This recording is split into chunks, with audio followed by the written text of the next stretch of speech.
Hello, everyone. Welcome again to our session today. I would like you to join me in welcoming Sarah المهيري, the creator of this amazing film. And before we start, just allow me to first briefly tell you a little bit about Sarah. Sarah is an independent filmmaker and creator from the United Arab Emirates who specializes in artistic experiences through film and art, exploring culture and tradition in the UAE.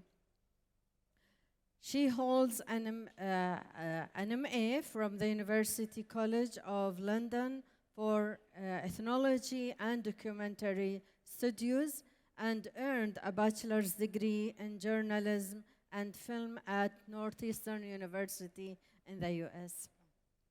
When Sarah is not curating immersive exhibitions such as Khalijinas, she is creating short films such as Yaddo and I, the film that you just saw, and exploring topics of female Emiratis and traditions that create the culture or form the culture. Sarah, it seems that this film is a schoolwork. It was part of a class requirement.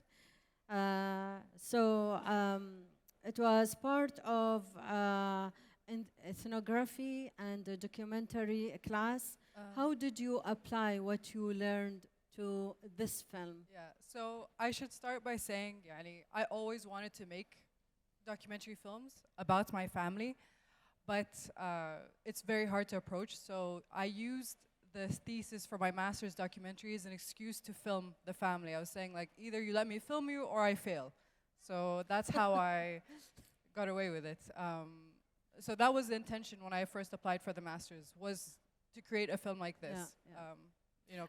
And technically, how did you apply the research and the approach to the film, that what you learned in the class to this film? Yeah, and it was really great because it wasn't just film a movie. You had to learn the intention, the camera work, the editing style. And, you know, I had a mentor with me personally who was with me during the months when I couldn't film my grandmother. And I was saying, like, I don't know what to do. Should I give up? And he was saying, no, this is part of the process. And it also helped the research beforehand, such as the movie that I put in the film, the classic from the 1960s, which was a great research and, you know, made my intention to make this film even stronger. Okay. So that film was shot with another camera, another format? The older film, the archive? Yeah, it's much older. It was. But that archive is not your work. It is, no. Yeah, and how did you acquire that film? It took a lot of talking to, convincing, and then I saw the laws that you could use it if you're using it for, a university program, and if you're using it to not just show, you're not ripping it off, you're using it to compare and contrast. The questions that you're asking and the things that you're showing. So it's. I'm asking you because your film can be described as a commentary. Yes. On the Road to Progress, documentary that was made by a British company in 1980 about the life in Arabia, and it was unfortunately full of prejudice and stereotypes. Yeah. Tell us about your thoughts when you saw that film for the first time and the reasons behind having it or choosing it as a parallel in your story. Yeah. So when I was doing the research for my movie, this is the only film I could find that had proper footage of women in the UAE during that time period, of my grandmother's time period.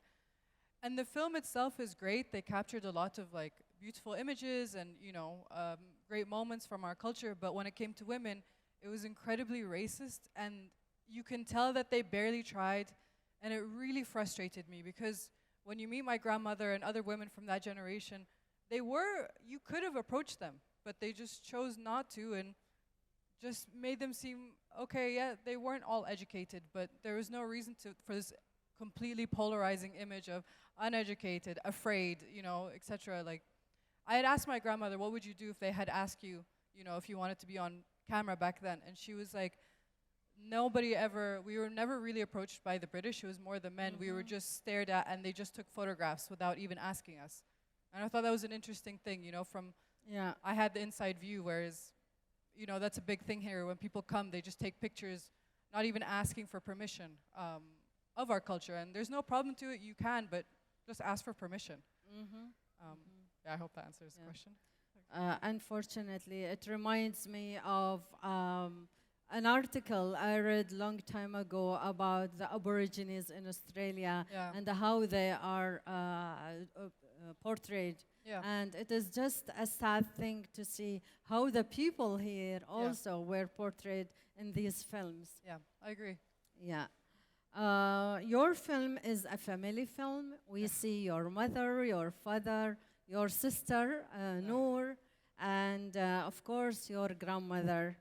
How did you convince all these people to be involved in this film? Nobody wanted to be on camera in the beginning. I had moved to Ras Al Khaimah for, as I said, 3 months, and no one wanted to be on camera. They just saw me, and they were like, just go film on the streets. Okay, we'll figure it out later. And month after month, they saw my frustration, where I was saying, people were telling me these amazing stories and showing the pictures and everything, but off camera. I was getting so frustrated. So honestly, it was a lot of crying, a lot of begging. And then, yeah, mashallah, alhamdulillah, like the whole family, like you saw my mother, like the interview wouldn't have happened without my mother. My father, I just kind of begged him. And then my uncle, who I never would have guessed would be on camera, just came to the house. He was like, I saw how angry you were, like how upset. Yalla, if you want the story to be, I see you're doing the story. If you want it to be done right, let me at least say it, because clearly your father has no idea. Okay. Like, anything. And then my grandmother, it was the day before I left to London to finish off my master's degree. So I had already packed my bags, I had given up, and I was just like, you know what, that's it. And the whole family, like even my aunts, uncles, you don't see them, but behind my grandmother, there's like 40 people all listening to the story too. So it was a very interesting experience. And did they have a say in the outcome of the film? Yeah, but it's a give and take. Yani, I understood. What's nice is that because this is a family movie and it is a private moment that, these are really private moments that I'm showing, it is a compromise. Like, and there's things that I did 4 years ago in this movie that I probably wouldn't have shown today, and there's things I would have filmed more, and I wish I had the strength to show, but I think it was a great experience just to get these interviews in general.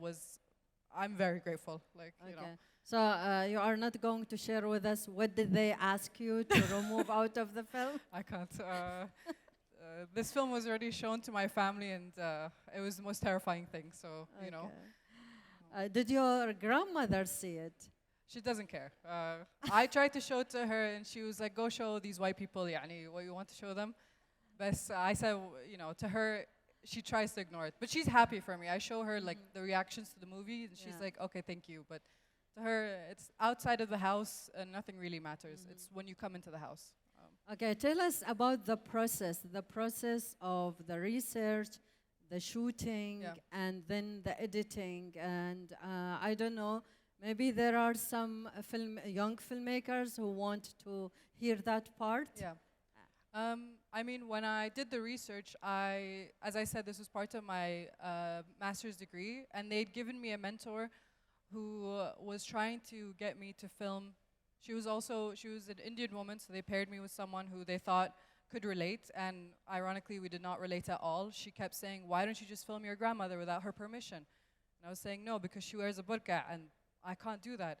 And then she was saying, "Okay, just film your cousins and everyone." And I was like, "Again, I'm not going to do that."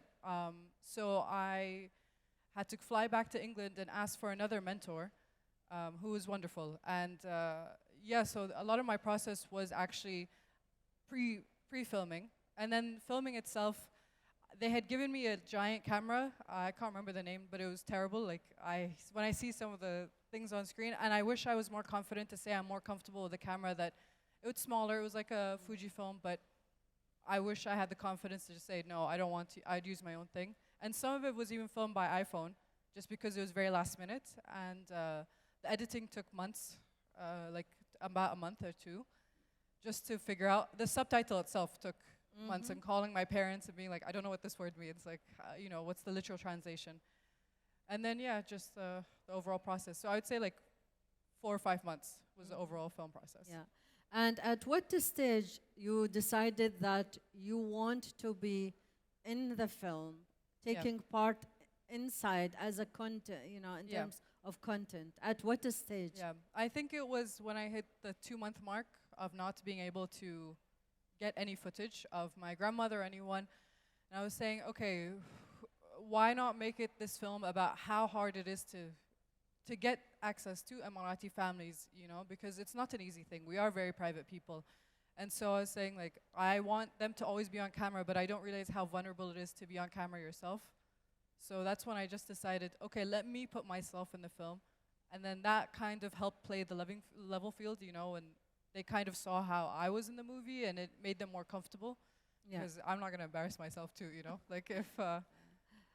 there was a scene with your father. He was taking you to where he was born, and that moment was kind of a displacement. When, maybe to him, I don't know how that impacted you, but how did you feel about it? How did you feel about... 2 minutes? Okay.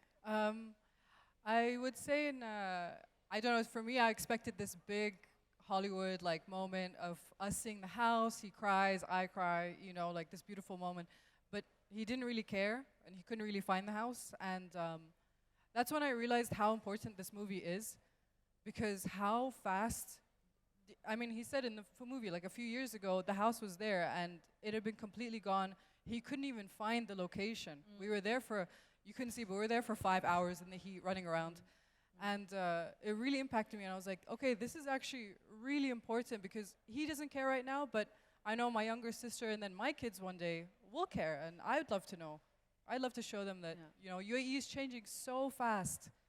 And then, unfortunately, I feel like we're not even able to realize how fast it's moving and holding on to those little moments. So, my last question to you, and then we are going to open the floor to... No? Okay. Sure. Okay. Okay, then this brings us to the end of this talk. But I would like to say a big thank you to you for joining us. Thank you so much. And to Abu Dhabi International Book Fair. And I would also like to thank the Arabic Language Center for organizing the book fair, the AV team and volunteers, the translator for this event, and the wonderful guest, Sarah المهيري, for adding a lot and for this such fascinating session. Thanks a lot. Thank you. And thank you to Isabel and the team, please. You guys are amazing. Thank you. And I apologize that we ran out of time without giving you the chance to ask any questions, but Sarah المهيري is going to be here around. If you have any questions for her, please feel free to talk to her. Thanks a lot. Thank you.